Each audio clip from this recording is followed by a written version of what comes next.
So, this is Shoot One Shot TV, and today we have a guest, Georgia Woodbine, who is a life coach, a change agent, and an author. And she is going to talk to us about her journey and the ups, the downs, how she wrote over 6 books. She's going to share with us, what it's been like for her while she's been on a journey, things that have come up. We're so happy to have her. Thank you, Georgia Woodbine, for coming on Shoot One Shot TV. I think that a lot of times when people kind of start on their journey, when they realize like what their God given talents are, Mhm. they do start to have fear though, right? Like, can I do this? Is it really in me to make happen? And so, when you were going through the process, like, what were some of the things that were going on in your head? Like, what was coming up for you? And while that was going on in your head, did you find that different things or people showed up for you that was unexpected? Absolutely. I mean, there was definitely fear of the unknown, doubt of can I really do this? Um, I always tell people that taking control of your life always begins with changing your mindset. And you cannot change what you don't confront. So once you say to yourself, you know what? I'm going to do this. I'm going to try this, regardless of whatever happens. Because what happens is once you challenge yourself to do something that you think is impossible, you push yourself past limitations that you put on yourself. And you realize that, wow, if I just put focus into this, if I just put time into this, if I just really, really laser in on what it is that I want to do, that I can accomplish this. I think for me, once I became confident with what I had to offer, that's what was the turning point for me, where you saying, when did that transformation happen for me to go from working in corporate America to becoming my own boss? I think for me, it was when I was on my job and I remember passing out, and they said I was dehydrated. So I'm in a cubicle at my job, at a job that I hated, with a boss that I really did not get along with, and just passing out.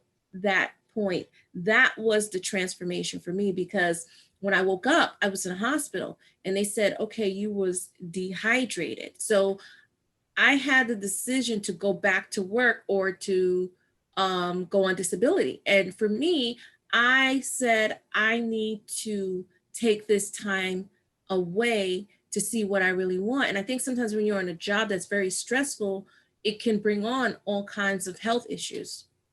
Yes, yes, that is so true. And I think sometimes it'll be things like that. That's like you feel like, oh, this could be a bad sign. Okay, in a way, yes, your health that wasn't good.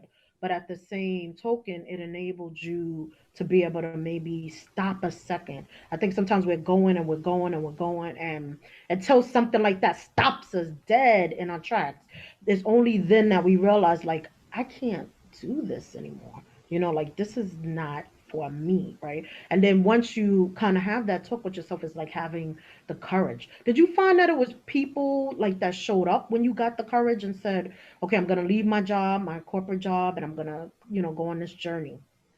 Well, I remember at that point in my life, I was going through a lot of stress because I was dealing with a lot of financial debt and not wanting to be at my job anymore. And I had a kid to take care of, and I was a single mom. And for me, it was really trying to figure out, well, how am I going to maintain my lifestyle if I don't have this job? So it was a fear of, okay, I can't leave this job. So when that exit strategy, that's what I call it was an exit strategy for me to really start tapping into other things. And I think that, once I said to myself, I don't want to do this anymore. It's not serving me. There's a quote that is actually my quote that I created, and it says, transformation begins once you let go of the things that are not working for you anymore. And so for me, it was determining, like you said, this is not working for me anymore. What else is out there? what else can I do with my life? And that's when I started tapping into my gifts. That's when I started tapping into my natural abilities and all, and my skill set, education. That's when I talk about where you said before about connecting the dots, about taking everything that you have, your experience, your job experience, your skill set, your education, your natural abilities, which are things that you love to do, and figure out, well, how can I turn this into to create the life that I love and to do what I love and to get paid for it. Wow, Georgia, you said a mouthful with that because it's true. It's like I think a lot of us don't realize all of the God-given talents we have. One, and then the skills that we pick up from our jobs or from our education, and being able to say at some point, this is not for everybody, right? Being Right. an entrepreneur, being a motivational speaker, living your, life's purpose, following like a dream. It's not for the faint of heart. Nope. It's once you make that decision, it's something there that drives you, that's above you.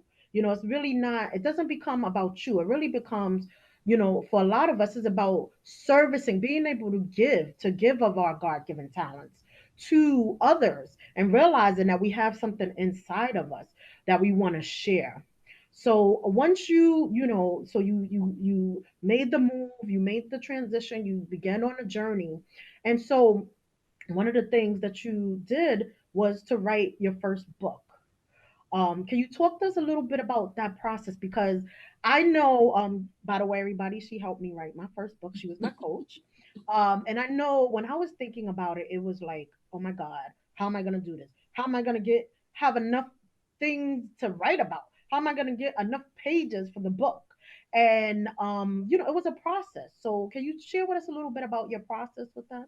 Absolutely. Well, my process was a little different because I think that what happened to me was I had a major flood in my home and I basically lost everything. And what survived was my journal. So that journal became my first book. And I remember after the flood, I was looking through all the papers and not one sheet stained with ink. And so that for me was my aha moment, like, wow, I need to do something. I mean, I would just like basically just journal things that was going on in my life. It was therapeutic for me. It was actually a way to help me get through whatever I was going through. I would write letters to God. I would just write things, just pour my heart out. And I think for anybody, it's very therapeutic to write down what you're feeling because you have to get it out. And sometimes people feel like they don't want to share personal feelings with others or their family members or their friends, but that is a way to get it out, to get it out of your system.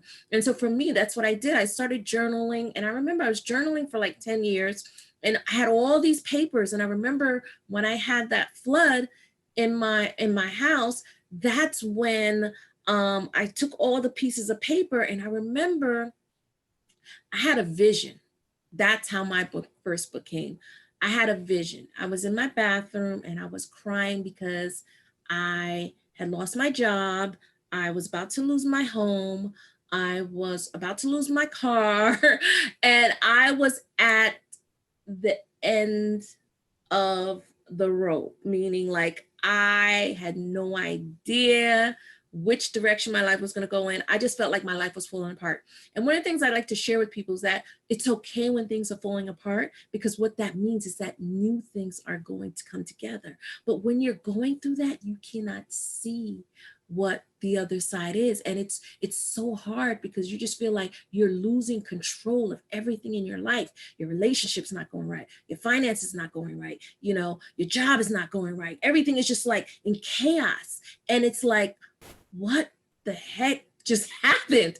And so Mhm. for me, I remember I was in my bathroom on the floor, and I remember I was crying out to God. I was like, I don't know what to do. I just have no clue. What? Tell me, talk to me, show me, speak to me. I need a sign. I need something to show me what I should be doing at this point, because I Mhm. was so broken at that point in my life. And I cried out to God. And I remember a few days later, I had this dream, but the dream was actually a vision. And in this dream, I'm sitting in this dark room. I'm looking outside this dark room, and it's like raining and thundering. And in the dream, I start to see the curtains just open up. And I'm staring out the window, and something in the dream makes me want to jump up because of fear of why these curtains moving on its own. Who's here? It's just me in this room by myself. And I'm afraid. But something says, sit down, be calm. So I'm sitting in like a yoga position, and my hands are like this. And I'm looking out the window, and it's raining and it's thundering and it's pouring. And then all of a sudden, I start to see the sun shining. I start to see the clouds. They're like bright blue. I see the sun gleaming.